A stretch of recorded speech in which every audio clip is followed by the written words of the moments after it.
Okay, well, I guess we'll get started here. So, Joining conference. welcome everyone, and thank you for joining the fifth Forestry Adaptation Community of Practice webinar today.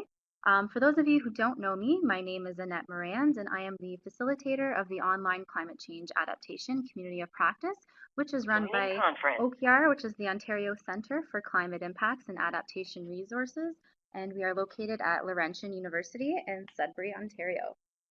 So the way the webinar will run, I'm just going to give a short introduction followed by the main presentation, which will go for about 40 to 45 minutes. And at the tail end of the presentation, we will have about 10 minutes or so to go through any questions that you might have for Stan. But just a quick reminder before we start, if you haven't done so already, would you just kindly dial *6 to mute your phone, as well as mute your computer speakers if you are on the conference line with us. This just cuts back on some feedback because we are recording the session.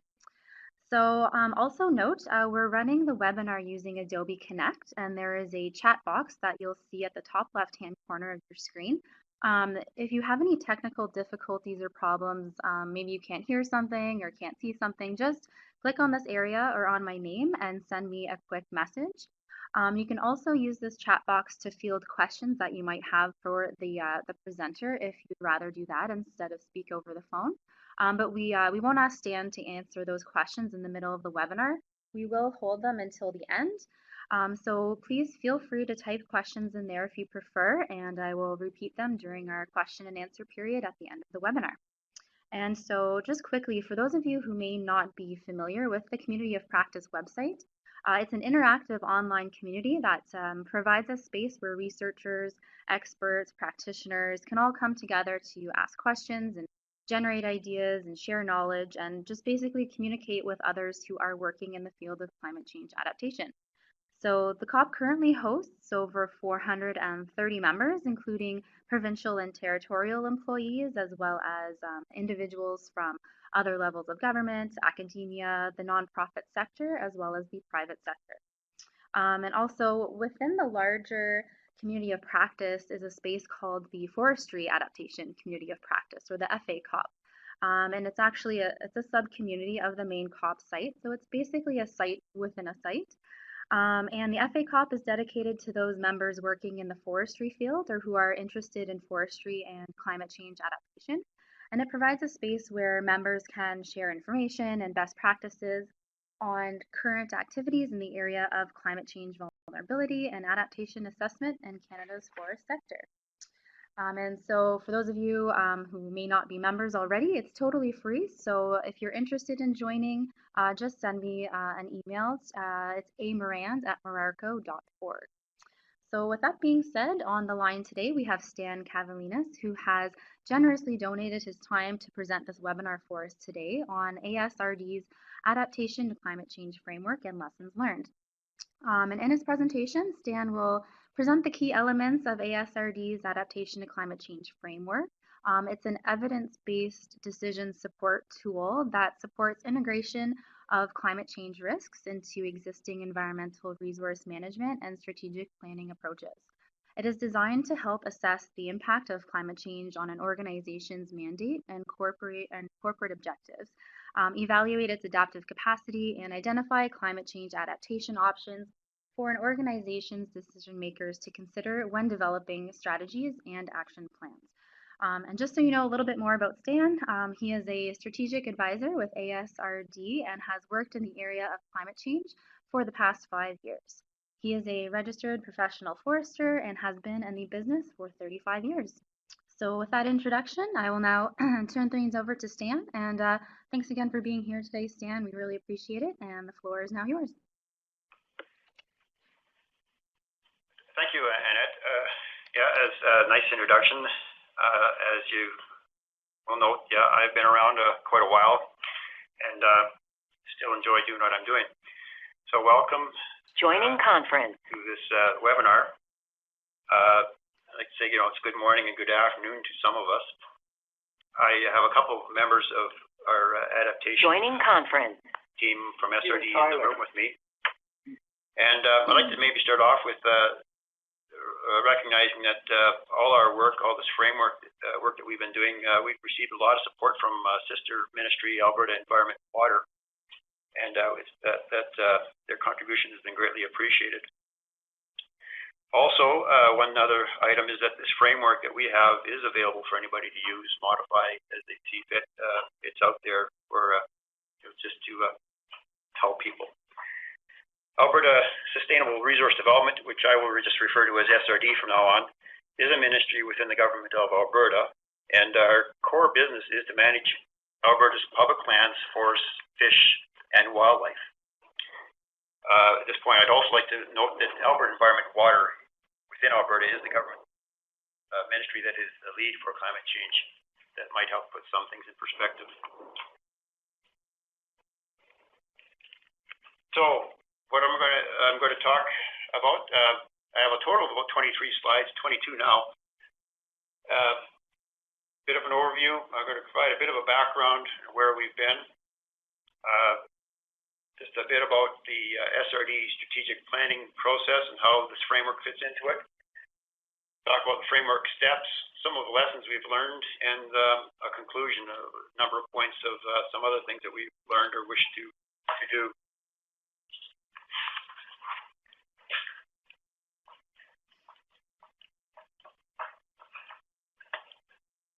Background, the SRD climate change team has been around since about 2005, and at that point it was realized that there's a lot of talk about climate change, and we felt that at the time that it will impact SRD's business goals, and it will affect lands, fish and wildlife, forest management, and wildfire management. So in the meantime, we have beginning in 2008, we had completed an adaptation framework. 2010, we completed the manual, this framework manual, which is what we're addressing today. And beginning in 2012, or this year, we're going to be looking at developing or finalizing our SRD strategy for adaptation to climate change. You notice that between 2008 2010, there's the framework and the manual.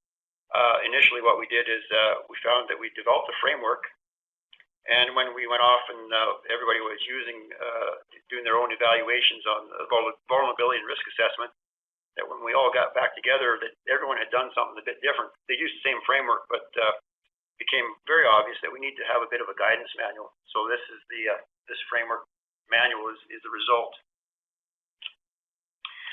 The goal of our climate change team is to overall just to put SRD into a strategic position to address the impacts of climate change on the department's core business. It's overall just to give us a better understanding of what's going to happen. Now, if I find the arrow here, there. I should have put that slide a bit ahead just before now. Sorry, my apologies there. So that's a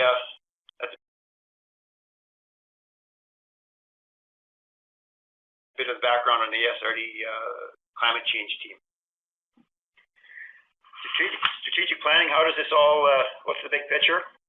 This is an overall diagram of how the adaptation framework fits within the strategic planning process of SRD. The framework fits nicely within the enterprise risk management approach that the government departments in Alberta must consider in the strategic planning. The strategic planning process at the top left-hand corner establishes the objectives, and the enterprise risk management evaluates the risks and potential responses, and adaptation. And the adaptation framework is simply a component within this ERM process. And the adaptation framework just provides us a tool to analyze the adaptive capacity of an organization and to respond effectively, prioritize our risks, and identify potential adaptation options. And the outputs from our adaptation framework serves as inputs into our strategic planning processes and can be then evaluated against our other organization priorities. And I believe that everyone, enterprise risk management is simply a multi-step process to identify, analyze, and assess risk. And the government of Alberta actually employs that in all their strategic planning. To start off with, within our planning or our climate change team, in order to start off with this, use this framework, the first thing that was established was we call it an adaptation management team. On the left-hand side, you see that there's an adaptation coordinator, and upper right-hand corner, the strategic planning team and the technical team. The strategic planning team is made up of senior executive level people. The technical team are the people that are actually doing the assessments. They're looking at the science and gathering the evidence. And the adaptation coordinator is the person that is the go-between these two teams. And I think quite often the adaptation coordinator has to be kind of more of a policy type person. I think is a more appropriate person for that position. They have to be able to dabble in the science, but also look at the policy end of things and maybe perhaps a bigger picture.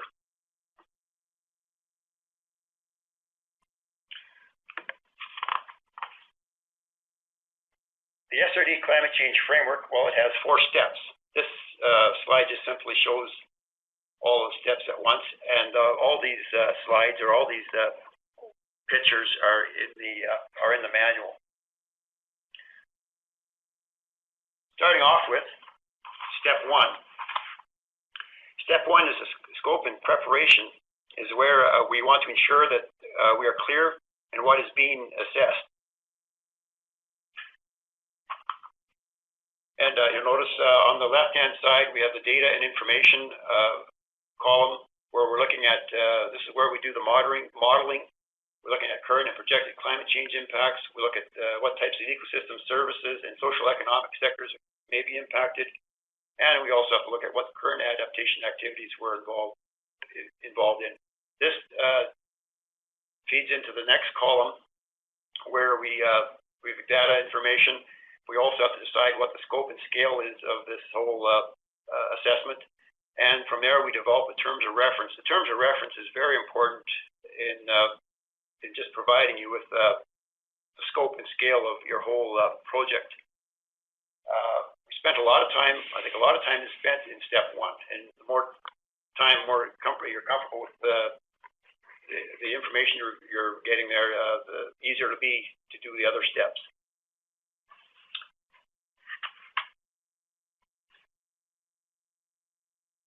This next slide is simply a snapshot of some agreed upon ecosystem services that the SRD determined were most important to them, along with some key projected climate change impacts. What the team used was the Millennium Ecosystem Assessment work when they developed their master list of ecosystem services. The Millennium Ecosystem Assessment, the work there was also adopted by the Alberta Environment and Water, so we've got some consistency there. So you'll see that there's water cycling, biodiversity, soil formation, and primary production. And you notice some of the key projected climate change impacts. Also, we could have included in there some of the social economic factors such as forest industry. At this point, you could also notice that sometimes under primary production, you'll notice that we have frequency and extent of forest fires. This whole framework allows you to perhaps even take that impact and even delve in it further. One of the consequences of that is that you may also come into impacts that are specific to forest fires, but maybe outside the mandate of this department, where you could actually start looking at perhaps air quality in cities or during fire seasons and stuff like that, which is, I think, already looked at. But this does, the process does open up a lot of capability or ability to at least talk to other ministries, other groups and organizations about some of their possible impacts on some of their business.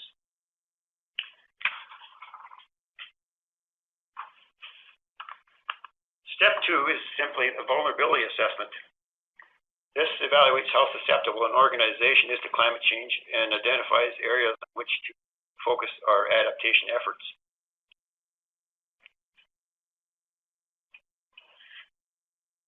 And the two components that what make up your vulnerability is you look at sensitivity and adaptive capacity. Within the manual are several matrices, such as this one, where to come up with a vulnerability assessment, there's a couple steps, and this is the first one where you need to identify your sensitivity, whether it's low, moderate, or high. And on each axis, you'll notice that there's an existing stress and potential stress. And in this case, if you had a high existing stress, such as a drought, long-term drought, and potential stress of maybe that drought occurring for a number of years, well, you get obviously you're highly vulnerable, or you're highly sensitive to that impact. When you take sensitivity plus adaptive capacity on another matrix that we have, you'll end up with your vulnerability assessment. And adaptive capacity, when the people are filling out the assessments, these are the things that they need to consider in adaptive capacity. For each of these impacts, you need to determine, you need to use somewhat a bit of a subjective methodology, because you're using some professional judgment and group discussion to consider how all these elements affect adaptive capacity. But each impact would go through each one of those, should go through each one of those line items, like economic resources, technology, skills, and information, and so on. And you'd assign a rating of high, medium, or low to each of those capacities.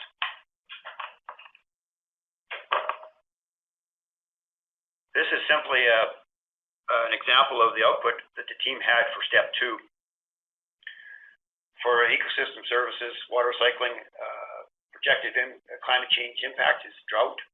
It was given a high sensitivity.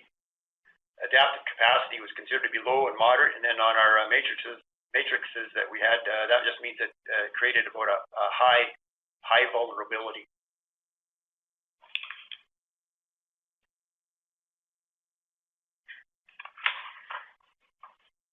Step 3 is the risk assessment.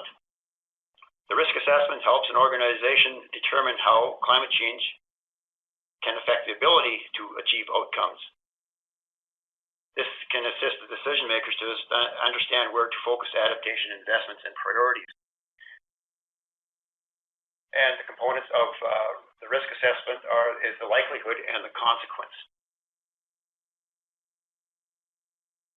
This next slide is an example of the team's discussion on risk assessment for the same projected climate change impacts.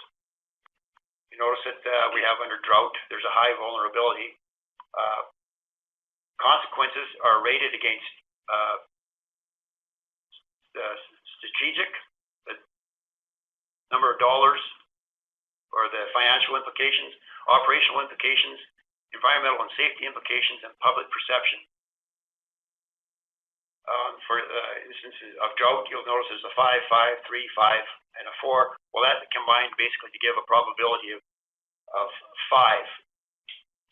And 1, if it's a ranking of 1 means rare, and a 5 means almost certain. So it gives you a high risk.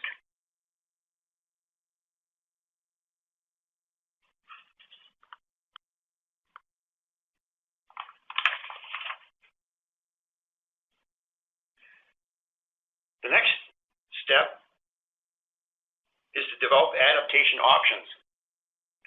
The options are the adaptation options is to identify the step 4 adaptation options is to identify a wide range of potential adaptation options that are appropriate under current and future climate conditions. The outcomes provide a toolkit of ways to achieve objectives. The deliverable from this step is an initial step, a list of adaptation options organized according to organizational capabilities. And within this, what makes up what we consider when we're developing the adaptation options are four areas that we look at: the governance, technology, people, and process. And we rank the options against those four things, as this example will show. In this case, again, we've used drought. It's a high risk, highly vulnerable, and under each of these areas of people, process, technology, governance, we have come up with different options. For instance, with people, it's about educating policy decision makers and the public to increase awareness of drought risk. Process is planting of drought-tolerant trees, and so on and so forth. So it's just a way of providing some conciseness and have everybody do the same thing here.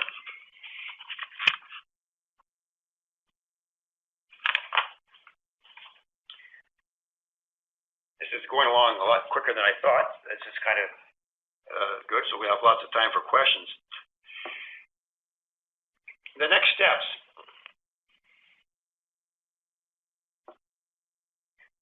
This is about priorizing options and developing a strategy. Most of the time, the outputs from the adaptation framework require further evaluation and refinement to determine which adaptation activity will be developed into to the ministry strategy. In the lower right-hand corner, we have the adaptation strategy framework, and you will see that there's initial adaptation options coming out of there, and those options ultimately lead into actions. And this is where an area where we're actually currently working on, and this is in particular, this is where the strategy, or when we develop it, will be most prominent. We have, it's just a matter of getting our options into actions. What we have found that this process is quite new within the department, and what we want to do is link or put this process in sync with our strategic planning process requirements of the department. Last year, we did develop a list of adaptations options, and these were fitted into the goals for the business plan of 2011-2014, which we have 3-year, 4-year business plans. These were presented to the executive team for their consideration. We didn't get much feedback at the time, but this year we intend to review the assessments again and work with our business planning unit to better coordinate with the planning process. The goal is to ultimately mainstream the framework into ASRD's routine enterprise risk management and strategic planning process, and this is a long-term process. So the actual strategy that when we develop it will emphasize the linking of our framework and our outcomes with our strategic business planning process.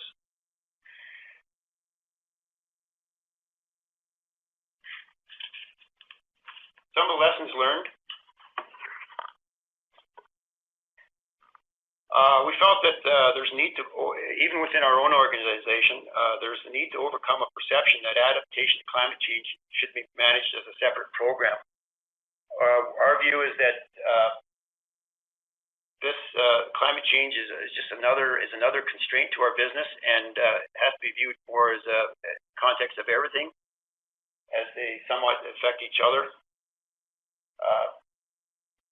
And it doesn't need a large number of people or even a branch or unit dedicated to just dealing with climate change or adaptation to climate change.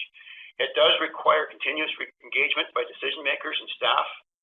It also requires coordination between different business areas. We found that from our past experience that if you didn't have, for instance, the manual, people looked at the framework and they went about they interpreted using the framework according to how they thought and how they saw it fit. Organizational commitment is needed. We believe the ASRD, our SRD framework, is scalable and adaptable to a variety of organizations, and it can be used to assess other enterprise risks. And the framework brings operational knowledge into discussion on policy and budget allocation.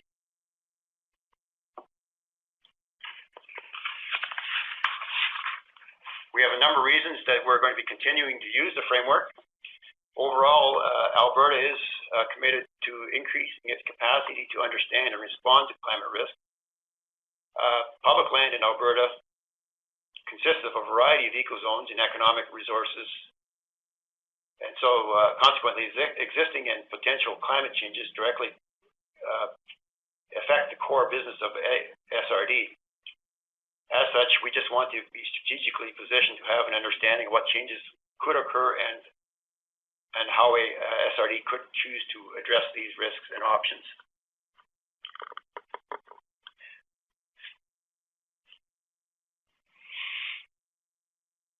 Some conclusions. Through our experience to date, I think SRD has enhanced its internal capacity to mainstream climate change adaptation into its business plans. We are also able to view climate change adaptation as an additional constraint to its business. As I mentioned before, I said often adaptation is part of a more complex issue where a number of factors need to be taken into consideration when determining how best to respond to that issue. The technical and strategic planning teams have gained a better appreciation of the importance of evidence-based decision-making and creating a culture of risk management within ASRD. And that's ultimately a goal, is to perhaps we're looking at trying to change a bit of a culture here. The evidence-based process of the framework is critical to providing decision makers with assurance that the identified priority risks and actions are supported by strong analysis.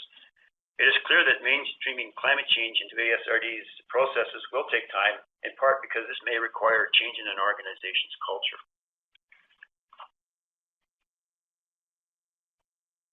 Also, tools that integrate within an organization's existing ERM process gives the work greater validity in the eyes of decision makers. In this regard, ASRD has an advantage in having ERM already built into its business planning processes. The team members involved recognize that the routine reviews of its climate risk assessment are needed to ensure that priority actions are current and remain linked to policy goals. In the long term, making the reviews routine will also assist in fully incorporating climate change adaptation into the business of ASRD.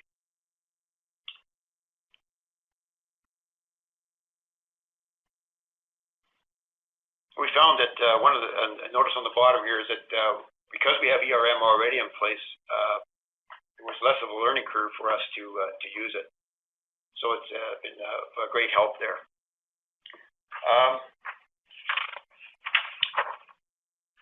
And that brings me to the final slide, which is simply the link to our manual, which I believe is readily accessible. You may already be aware of that. So I think at this time it's open to questions. Yes, okay, great, thanks, Dan. So yes, the floor is open for questions. So you can either just unmute your line by pressing *6 again, or you can also type into the chat box there and I can just read it out loud. So does anybody want to start us off with a question?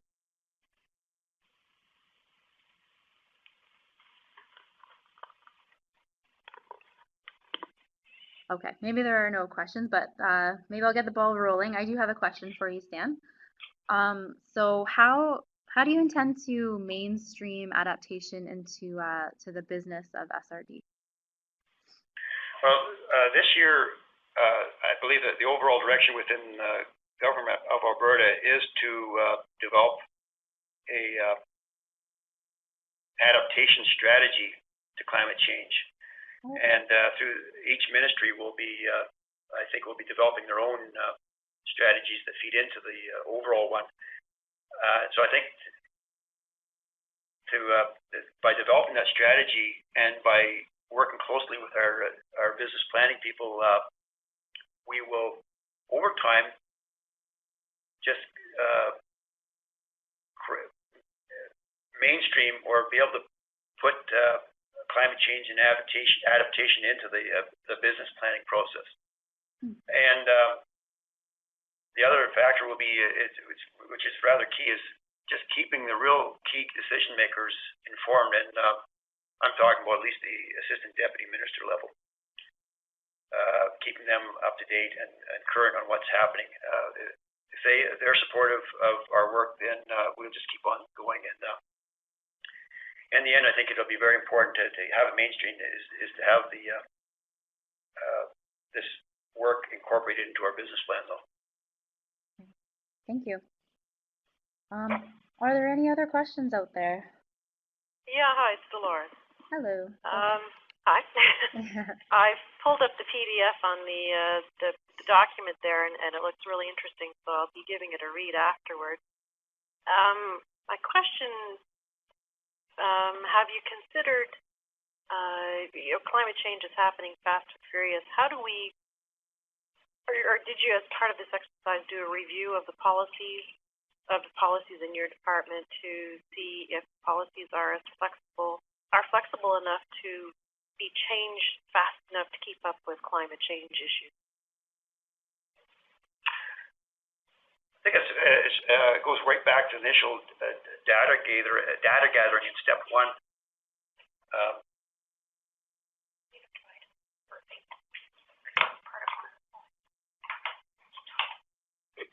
And Joe is going to go back to one of the slides here, but right back in the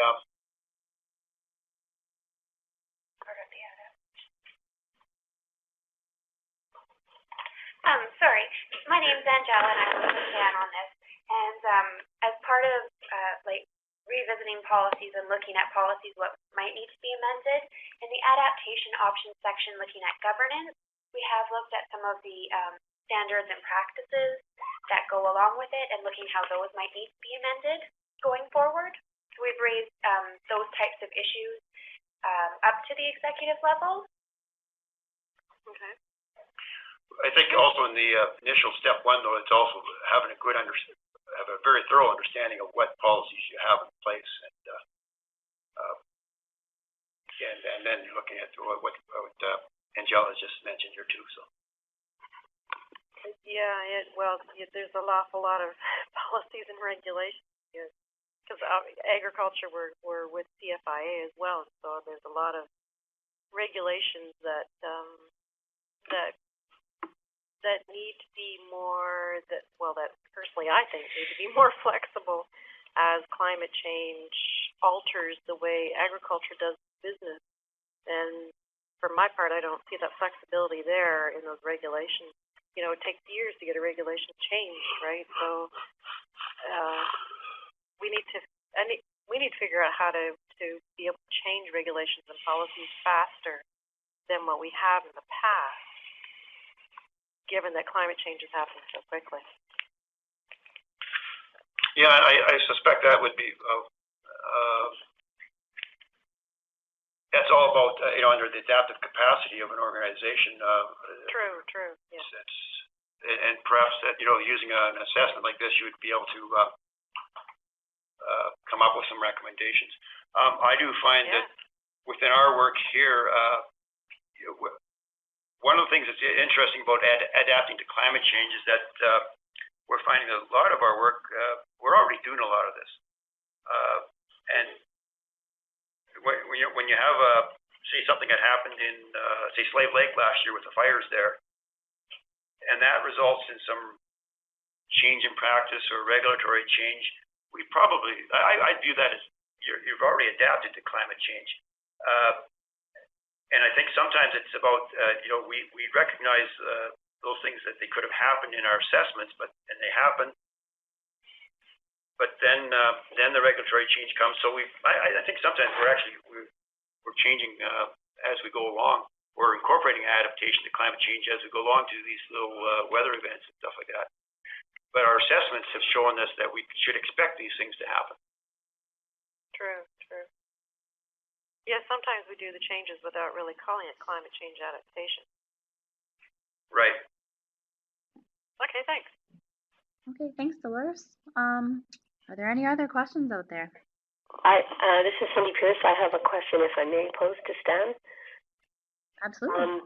Stan, I'm just curious, as the teams went through this process, where did they hit the most significant snag? What did they have the most challenges with doing? What really taxed capacity or understanding, or really took some extra effort?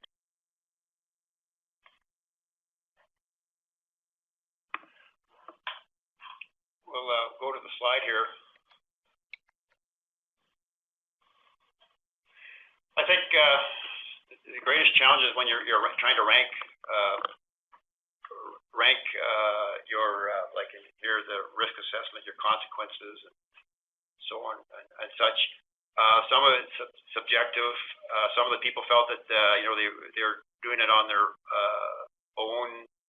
Some people had more people helping them. In the end, it's important just to have a number of people get together, discuss some of your rankings. But this was probably one of the greatest difficulties is actually coming up with some of the numbers. And did they have a similar difficulty with ranking vulnerability, or was it the risk that really made them nervous? I think vulnerability too. Okay. The only thing is that you hope that it's somewhat subjective, but you're basing all this on the initial data that you have, all the modeling that's occurred. And so when you go to the decision makers, the ones that really make the final decisions on how to allocate resources, they can at least see that there's a process in place. And ultimately, it's those people that have to weigh what we want against all the other priorities and all the other budget constraints, resource constraints. Part of our job is that when we could come up with easily over 100 different options, we have to, as our team, we have to bring them down to maybe the top 3 or 4 from each division, and then you bring that up to the strategic planning team of the executive, and then they have to kind of say, well, these are the ones we want to carry forward. And then it goes to the final decision makers, and some of it you're informing them, and then in some cases it's about they'll say, yeah, we should put some money into this. I think this year we did case studies to the Prairie Regional Adaptation Collaborative, and with the case studies, we're going to be able to go back to some of our original assumptions on the impact.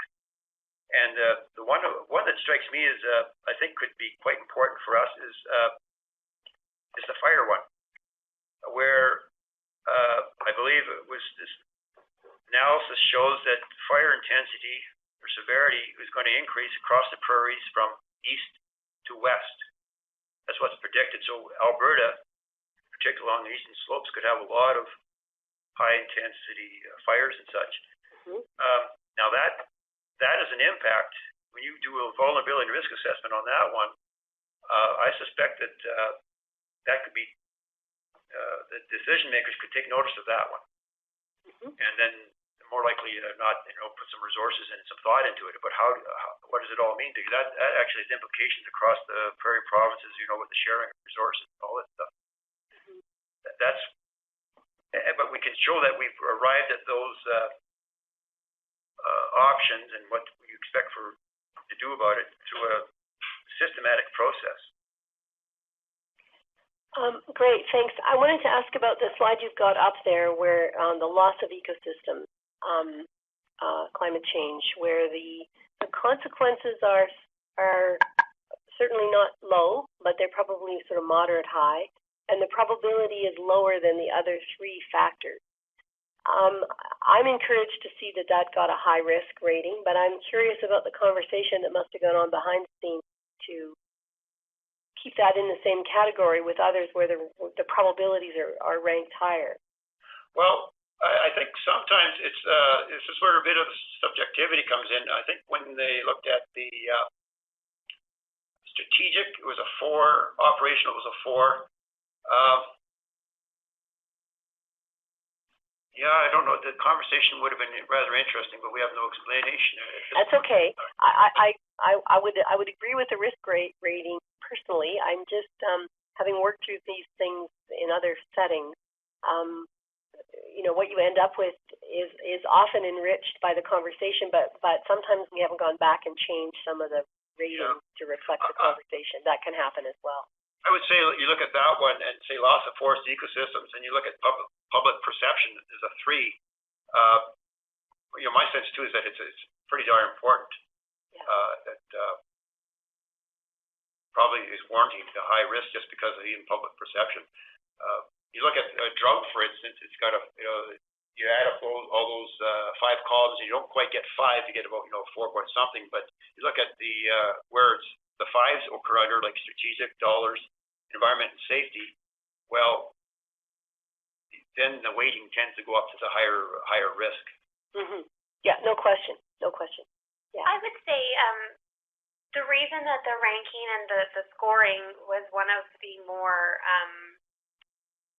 pressing issues that was emerged, and it was because there were no boundaries on each of the numbers. So a 1 didn't mean, between A and B, and a 2 was between B and C. So it was all just kind of a feel and a informed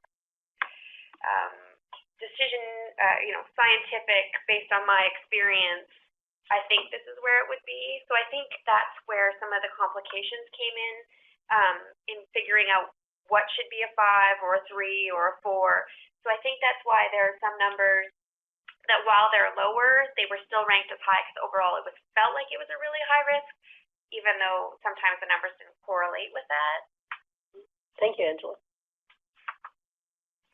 Okay, great. That's what happens when you get the scientists together. They want strong boundaries.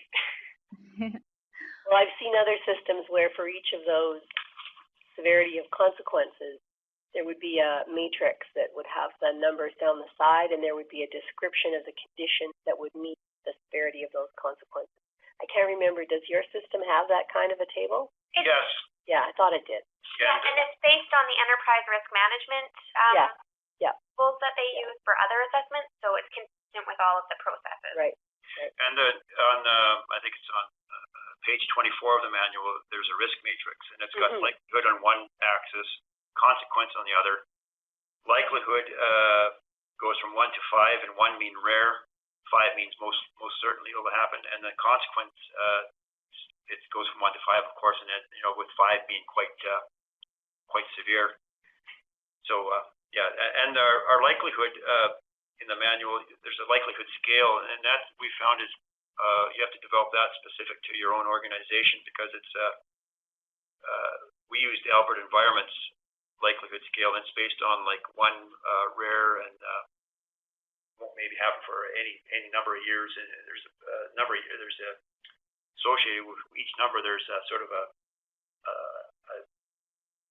time scale on it. Yes, a time scale associated with it. One more question, if I may. Yeah, go ahead. Did you have any key impacts where the severity of consequence was high, mostly 4s and 5s, but the probability was in the 1-2 range? Cindy, when I was putting this together last night, I was thinking about that. I was hoping to have an example of that, but I imagine we must have had something like that, but I don't know. Because those are the ones that can be the bad surprises, right? And I'm watching how people are dealing with those ones, and whether they're kind of ranking them lower, when in fact they can be the ones that can blow your socks off. I would suggest that those are the ones that maybe you're going to say that we need to monitor this. Yeah. Because you don't know what will happen if one's low, and the other one's high. Well, if it's got a high risk and a low vulnerability, it could cause some surprises to you. So I would be suggesting that's one that you might just put on the monitoring and just keep watch on. But you didn't find one when you went through the process. You know what? If you want, after I could take a look at all the assessment sheets and see what if there are some like that. And if you find some, I'd love to see what happened with them. Okay. That would be great, especially to see what they are, and also to see how they were handled in terms of risk. Okay, I will look at it. I was thinking about that very question yesterday, and I didn't expect someone to ask it. Sorry. I'll owe you to go look. That's good. Okay, thank you. Okay, thanks, Cindy. Are there any other questions? Hi, it's Marianne Wilson calling. Dan and Jill, thank you very much for your presentation, and it was really interesting to see the project, and I was very interested in following it along some of the work the Regional Adaptation Collaborative program as well, and the Prairies Rec, and interesting to see how it can be used in other situations and by other regions, and I think that's a real valuable aspect here, and I'm hoping that we can help to facilitate some of that sharing of this learning. But I guess, Dan, I was really interested in hearing some of your comments about the continuous engagement by decision makers, and what you've learned about when and where and how to do that. Like, is there did you find some strategies or some methods or approaches that worked well or that might be helpful for others? Well, I think the first thing is having the closer you are in your work relationships to those decision makers, the more accessible they are. It's maintaining that dialogue, and unfortunately, it helps that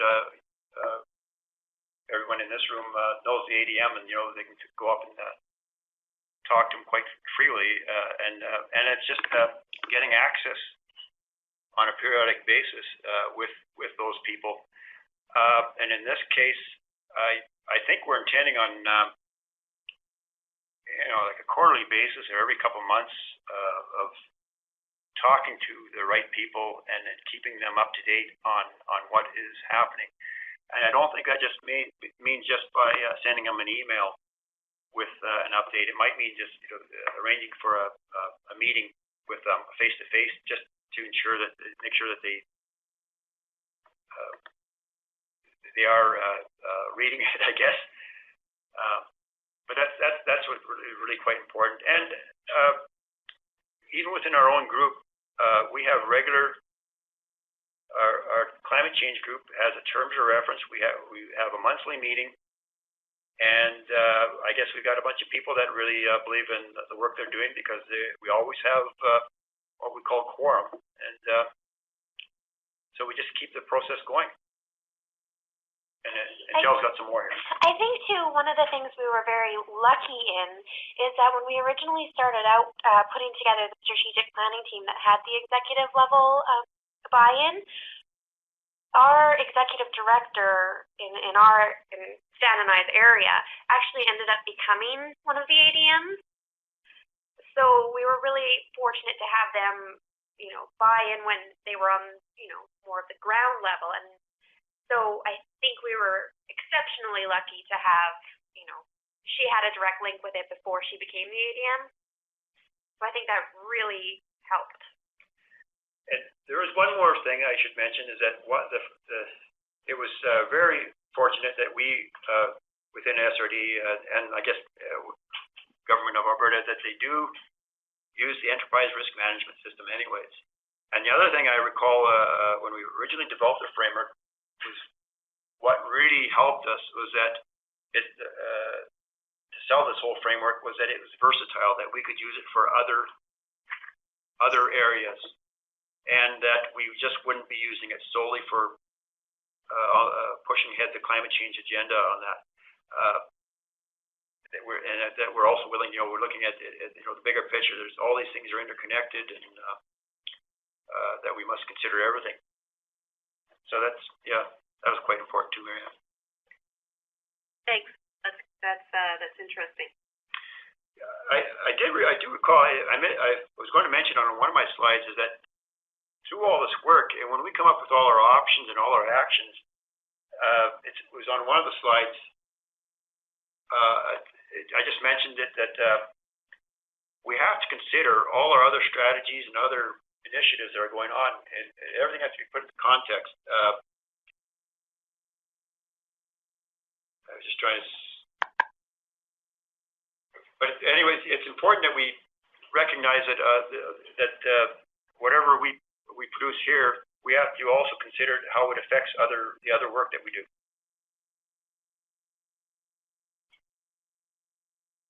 Okay, great. Are there any more questions?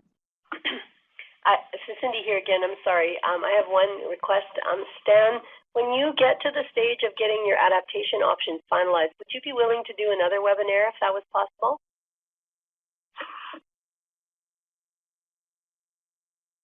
Oh, sorry, I had that muted. Yes, I would, yeah. That would be really helpful. Thank you. Thanks, Cindy. Any other questions, comments, anything?